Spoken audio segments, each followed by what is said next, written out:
Hello everyone, myself Sroshi Hang from Laws of Law Private Limited. Today in this video we shall discuss the topic of the hierarchical position of the judiciary. So let us begin with today's video. Before going to the detailed study in the hierarchical position of the judiciary in India, we shall discuss what actually judiciary stands for or what is judiciary in nature. Now, it is important for us to know that there are three organs of the government, namely the legislature, the executive and the judiciary. The legislature makes the law, the executive executes the law and the judiciary interprets and applies the law. So, from this only we are getting that the basic function of the judiciary is to interpret and apply the law.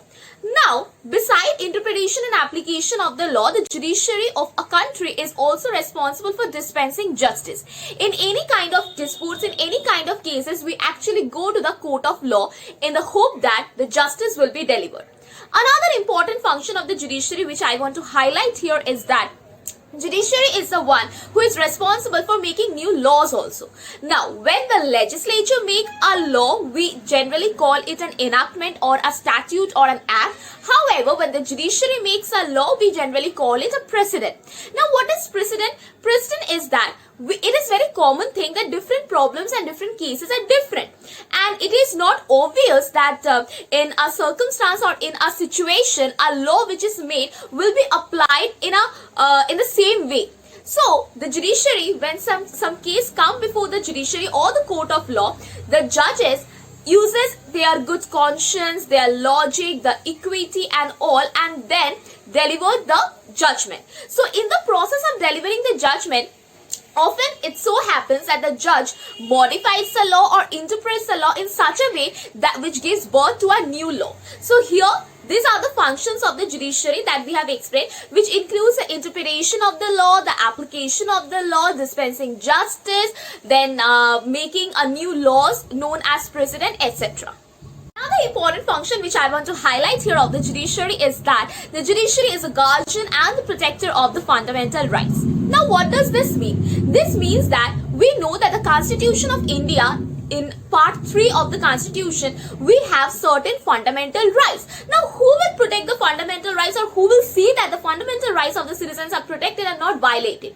It is the judiciary who does that. So the judiciary, in any case, if a person's fundamental right is violated in any way, that person might approach to the judiciary, and the judiciary, as dispensing its function or responsibility as the guardian and the protector of the fundamental rights, will of course take that case and dispense justice as well. So these are the functions of the judiciary, and now we will move on to this concept, that is how the judiciary has the hierarchical position. Now, what does hierarchy means? Hierarchy means from superior to inferior. So in the top position or in the top tier, we have the Supreme Court of India. The Supreme Court of India, due to its top position, is also known as the apex court. Below the Supreme Court, in each and every state of India, we have the respective high courts. Below the high court, we have the district courts. As from the name suggests, the district courts are present in almost all districts of India. So this is the basic hierarchical structure, or the basic three-tier of the judiciary system, where at the top we have the Supreme Court, below it we have the High Court, and finally at the lower level we have the district court. Now we will move on to the respective functions of these three type of courts. Now let us focus on the important function of the top tier of the judiciary, that is the Supreme Court or the apex court. Now, there are two kinds of jurisdiction which can be seen in the Supreme Court. Number one is the original jurisdiction, and number two the appellate jurisdiction. So under original jurisdiction refers to those cases for which the citizen can directly approach the Supreme Court. On the other hand, there are several cases which has to first be applied to the district court, then a high court, and finally to the Supreme Court through an appeal. This is known as appellate jurisdiction. Another important jurisdiction which I want to highlight here is that the writ jurisdiction.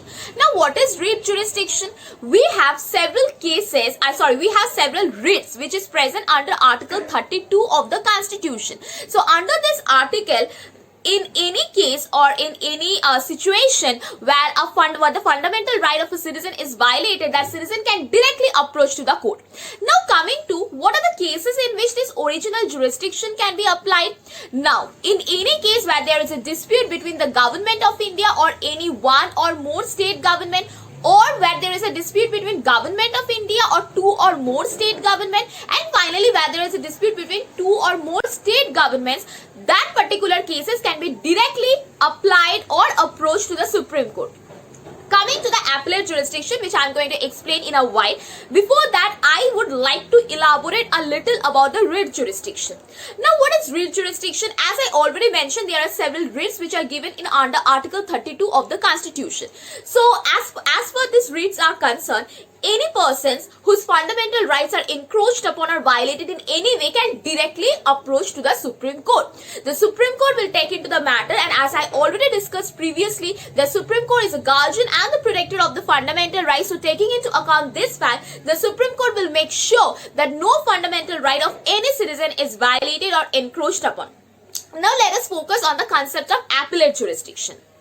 Coming to the concept of appellate jurisdiction. So in all civil cases and in all criminal cases, an appeal can be made after the final decree or order or the judgment of the respective high courts have been given.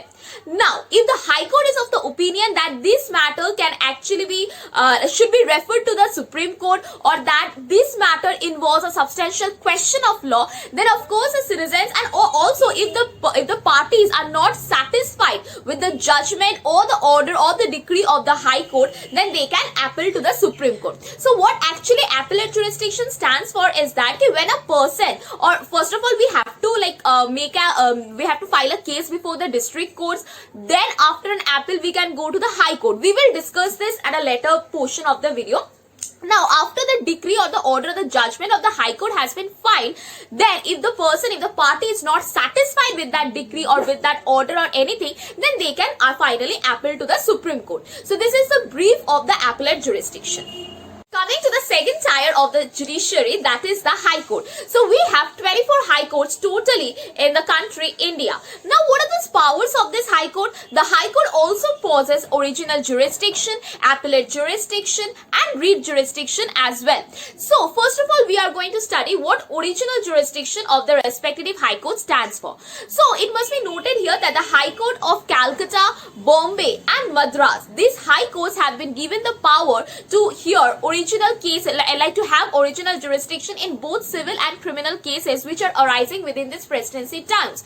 The High Courts, these respective High Courts can hear a civil case which involve a property value of 20,000 or more. This is a special privilege which has been given to these three respective High Courts and which none of the High Courts of the other states have. So the High Court also have appellate jurisdiction. Likewise, I have said before, in any case, when we are applying or when we are approaching the district court in referring to any case, if the the parties are not satisfied with the judgment passed by, with the judgment or the order or the decree passed by the respective district courts or the subordinate courts, then those parties with the way of an appeal can approach to the High Court. The High Court, after taking into account the facts and the circumstances of the case, will decide the case, and if the High Court is not if the parties are not satisfied with the judgment or the decree or the order passed by the High Court, then finally the parties can appeal to the Supreme Court. So with this concept, I think we are understanding what actually the hierarchical position means, that firstly we are going to the district court, and if we are not happy with the decision, then through an appeal we can go to the High Court, and then also if we are not happy with the decision, we can finally approach to the Supreme Court. So this is the hierarchical system, or this is a hierarchical order that we actually justifies why these three tiers or the hierarchical position of the judiciary is concerned.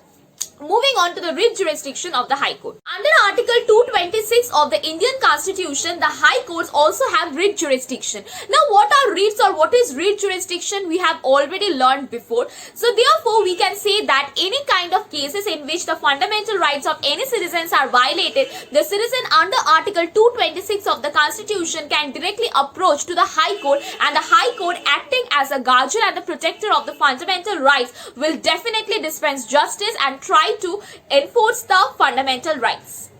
So coming to the last tier of the Indian judiciary system, which is the subordinate courts. Now the subordinate courts are generally of three types. That is, the civil cases are heard in the civil courts, the criminal cases are heard in the criminal courts, and finally the revenue courts. Now we shall discuss a very little or a very briefly about the criminal courts. So the criminal court, in each district there is a criminal court, and the criminal court have the control is controlled and supervised by the session judge. Now each district, as I said, has a district judge and a session judge who generally hears bigger criminal issues, which includes murder, dacoity cases, etc. So these session judge have the power to give punishment, which includes death sentence or life imprisonment as well. But one thing should be noted here is that while giving any judgment by the sessions court regarding death sentence, such punishment of death sentence needs to be ratified by the respective high court.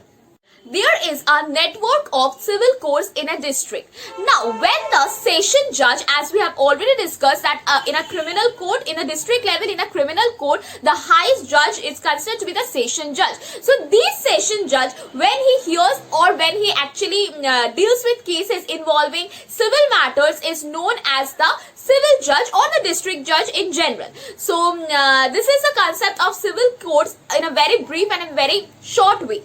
Now moving on to the revenue courts. The deputy commissioner heads the hierarchy of the revenue courts. Now the deputy commissioner is also known as a collector or DC in a very short manner. So this DC or the collector or the deputy commissioner is responsible for the collection of land revenue and also undertakes land management. The deputy commissioner is also responsible for hearing any kind of appeals which is filed against the order of the tehsildars or the naib tehsildars.